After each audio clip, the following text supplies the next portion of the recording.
Welcome back to my channel. आज मैं आपके साथ शेयर करने जा रही हूँ क्लास 2 का सिलेबस मैथ का।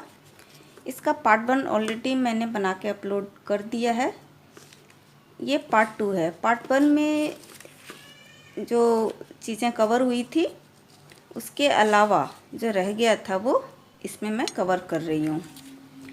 इसमें एडिशन से शुरू करेंगे। जो प्रीवियस जो चीज़ें उसमें डाली है मैंने, वो सारा face value, place value, tens, ones, ये सारी चीज़ें जो रिलेटेड बिफोर, आफ्टर, इस तरह के जो क्वेश्चंस हैं उस वीडियो में जो पार्ट 1 इसका है उसमें मैंने कवर कर लिया है।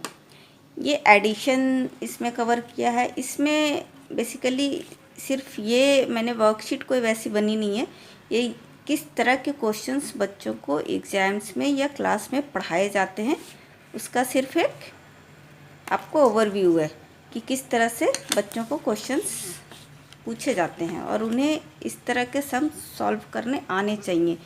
वो इस क्वेश्चन को देख के समझ जाएं कि क्या करना है इसे और किस तरह से सॉल्व करना है। इसमें फर्स्ट जो है एडिशन का, वो जो जनरल हम ऐसे लिख के बच्चों को देते हैं एडिशन करने के लिए, इस तरह से वो इजीली कर भी लेते हैं। ये बहुत इजी होता है उनके लिए, वो कर लेते हैं। इस तरह से दिया हुआ जो रहता है वो भी कर लेते हैं। अब यहाँ पे जैसे ये फिल करना है, यहाँ 467 है और आंसर इसका है 467। अब बच्चों को ये गेस करना है कि यहाँ पे कौन सा नंबर आएगा कि इसका रिज़ल्ट 467 आए। तो ऑब्वियसली जब ये नंबर 467 है तो हमें इसमें कोई भी नंबर और ऐड नहीं करना है, तो यहाँ 0 आएगा। इसी तरह है 759 प्लस 1 को ऐड करते हैं तो 9 1, ये 1 पोजीशन पे ये 1 है, तो 9 प्लस 1 10, 10 का 0 आएगा और 1 जो है 5 के ऊपर कैरी चला जाएगा, तो 5 प्लस 1 6, तो यहाँ पे हो जाएगा 760। तो ये थोड़ा सा जो कैरी वाले सम हैं वो बच्चों को अच्छे से क्लियर होना चाहिए। फिर इस तरह के क्वेश्चंस होते हैं जो कि वर्ड में लिखे होते हैं। 528 प्लस 0 इज इक्वल टू 528 में 0 अगर ऐड करते हैं तो क्या आंसर आएगा। What will we get if we add 0 to 283। Same question है लेकिन लिखने का तरीका सिर्फ अलग हो गया है। तो ये बच्चों को जानना बहुत ज़रूरी है कि इस तरह से हो या इस तरह से हो या ऐसे हो, तो क्वेश्चन सेम है, इसे एडिशन ही करना है, इसमें प्लस ही करना है। तो बेसिकली ये बताने का मतलब यही है कि इस तरह के क्वेश्चंस कहीं भी हों तो बच्चों को समझ में आ जाना चाहिए कि करना क्या है उन्हें।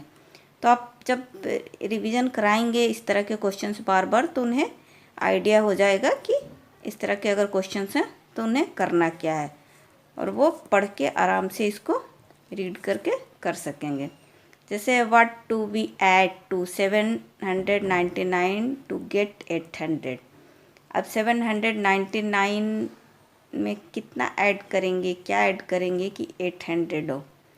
तो अब इसमें बच्चों को पता होना चाहिए कि 799 है, तो इसको कैसे 800 अगर हो रहा है तो या तो वो काउंट करके, जैसे इसमें सिर्फ 1 ऐड करना है। अगर ज़्यादा नंबर होगा तो उसके लिए फिर अलग मेथड है कि अगर ये नंबर अगर ज़्यादा होता तो किस तरह से वो माइनस करके उस रिज़ल्ट को निकाल सकते हैं, या इस तरह से भी इसको आप बता सकते हैं कि इसमें 800 में 799 को सब्ट्रैक्ट करेंगे तो जो भी हमारा आएगा वही हम इसमें ऐड करेंगे तो ये नंबर आएगा। तो ये चीज़ें मैंने ऑलरेडी एडिशन सब्ट्रैक्शन की वर्कशीट अलग से बना रखी है, वो आप चेक कर सकते हैं। फिर इस तरह से क्वेश्चंस होते हैं ये, जैसे 300 प्लस 400, तो ईज़िली बच्चे इसको लिख के करें, या फिर अगर उन्हें आइडिया हो जाएगा कि अगर 0 0 तो लास्ट के नंबर को ऐड करेंगे तो ईज़िली फाइंड आउट कर लेंगे कि कौन सा नंबर आएगा। अब इसमें क्या है कि 300 प्लस 400 है, 700 हो रहा है, इक्वल टू 400 प्लस कौन सा नंबर आएगा कि इसके बराबर हो जाए 700 के 700। तो यहाँ पे अगर इधर 400 है तो ये सेम 300 यहाँ पे आ जाएगा। What is the sum of 735 and 264। अब ये थोड़ा अलग तरह का क्वेश्चन है, तो बस यही चीज़ें बच्चों को समझानी है कि ऐसे कैसे भी लिखा करने का तरीका यही होगा, बस वो लिखते हैं इस तरह से, तो उसको कैसे लिख के करना है ये बच्चों को समझाना है। तो इस तरह से आप बच्चों को प्रैक्टिस करा सकते हैं कि अगर ऐसे लिखा हो तो भी यही करना है, किसी भी तरह से लिखा है तो भी यही करना है, उसको इस तरह से करके सम करना है। अब जैसे यहाँ पे है a balloon seller has 37 red balloons and 12 blue balloons. How many balloons does have in all? अब यहाँ पे सिंपल है, 37 रेड बैलून्स हैं, 12 ब्लू बैलून्स हैं, तो दोनों को ऐड कर देना है कि टोटल कितना हुआ। सब्ट्रैक्शन में भी सेम उस तरह से ही आते हैं, वहाँ ऐड करना होता है, यहाँ सब्ट्रैक्ट करना है कि 55 माइनस 0 अगर है तो 55 में 0 सब्ट्रैक्ट कर रहे हैं तो क्या आंसर होगा। बहुत सारे बच्चे गलती कर देते हैं कि अगर इसको हम इस तरह से लिख के दें तो वो फिर उन्हें ये नहीं समझ में आता कि यहाँ पे करना क्या है, वो कंफ्यूज हो जाते हैं, कभी कभी यहाँ ज़ीरो कर देते हैं। तो ये चीज़ें बच्चों को अच्छे से क्लियर कर देनी है। यहाँ पे अगर ज़ीरो हम कभी भी माइनस करेंगे तो वो सेम नंबर रह जाता है, क्योंकि हमने उसमें से कुछ भी हटाया नहीं। इसी तरह 263 माइनस 0 इज इक्वल टू, इस तरह से वर्ड में क्वेश्चंस रहते हैं। If we take away 1 from 50 we get. इस तरह के क्वेश्चंस बच्चों को अलग अलग करके आप देंगे तो उन्हें ये सारी चीज़ें क्लियर हो जाएगी। है सब्ट्रैक्शन ही, लेकिन उसको लिखने का तरीका अलग अलग हो गया।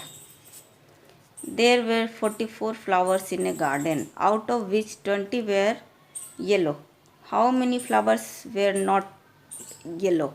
अब यहाँ पे क्या है कि 44 फ्लावर्स है गार्डन में, जिसमें 20 येलो है और कितने येलो नहीं है, तो सिंपली माइनस करना है, इसमें सब्ट्रैक्ट करना है 44 में से 20, और जो भी आंसर आएगा हमारा वो उतने फ्लावर्स येलो नहीं है। इसके बाद आता है शेप्स। शेप्स के लिए भी मैंने वीडियो बना रखी है, वो आप देख सकते हैं। यहाँ पे सिर्फ किस तरह के क्वेश्चंस होते हैं वो मैं बता रही हूँ। यहाँ पे जैसे 2D शेप्स में होते हैं। 2D शेप्स क्या होता है, a shape that can be drawn on a flat surface is called a 2D shape, क्योंकि इसमें थिकनेस नहीं होती है। अब यहाँ पे क्वेश्चन किस तरह से रहते हैं, only the opposite sides of a, यहाँ पे फिल इन द ब्लैंक्स है, यहाँ पे चॉइस दिया हुआ है कि क्या होगा। तो अब बच्चे को अगर शेप्स के बारे में पता है तो वो इजीली कर लेंगे कि only the opposite sides of a rectangle are equal, क्योंकि स्क्वायर के सारे साइड्स इक्वल होते हैं। इसी तरह a dash has 3 sides and 3 corners, तो यहाँ आंसर आएगा ट्रायंगल्स। इस तरह के 2D शेप्स के क्वेश्चन होते हैं। उसी तरह 3D शेप्स में भी आएंगे। स्फेयर हैज़ 1, उसका जो कैसा फेस होता है, कर्व्ड होता है, कैसा फेस होता है, तो वो यहाँ पे लिखना है। उसी तरह क्यूबॉइड में वर्टिसेस कितने होते हैं, कोन में कितने वर्टिसेस एंड कितने कर्व फेस होते हैं, ये सारा इसकी वीडियो मैंने बना रखी है शेप्स की, वहाँ जाके आप चेक कर सकते हैं। इसी तरह आता है पैटर्न्स। पैटर्न्स में कुछ सिंबल इस तरह से दिए रहते हैं जो रिपीट होते हैं, उसी को आगे बच्चों को फिल करना होता है कि इसके बाद कौन सा आएगा। नंबर्स में भी हो सकते हैं, इस तरह के सिंबल्स भी हो सकते हैं, तो ये पैटर्न्स में जनरली आते हैं क्वेश्चंस। इसके बाद आता है मल्टीप्लिकेशन। मल्टीप्लिकेशन में टेबल सबसे इम्पोर्टेंट है। अगर टेबल बच्चों की अच्छी है तो वो मल्टीप्लिकेशन बहुत इजीली कर लेते हैं, इसमें ज़्यादा प्रॉब्लम नहीं होती है। तो मल्टीप्लिकेशन के लिए टेबल पे ज़्यादा फोकस करना है। इसके बाद आता है डिवीज़न। डिवीज़न भी सेम चीज़ है, अगर टेबल उनको सही से आता है तो डिवीज़न करने में भी उन्हें बहुत आसानी होगी।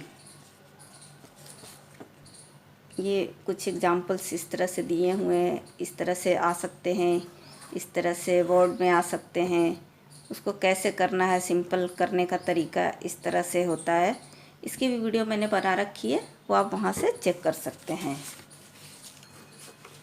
और इसमें कुछ और टॉपिक्स होते हैं, वो मैं नेक्स्ट वीडियो में कवर करने की कोशिश करूँगी। बच्चों को पढ़ना होता है measurement, time, money and data handling. इसको मैं अलग वीडियो में शेयर करूँगी कि क्या चीज़ें इसमें आती है। टाइम और मनी तो जनरली पता है, मेज़रमेंट थोड़ा सा अलग टॉपिक है, इसके लिए अलग से वीडियो में शेयर करूँगी। डाटा हैंडलिंग की वीडियो ऑलरेडी बनी हुई है, वो आप चेक कर सकते हैं। आई होप आज की वीडियो आपको अच्छी लगी होगी। अच्छी लगी तो please like, share and subscribe. Thanks for watching.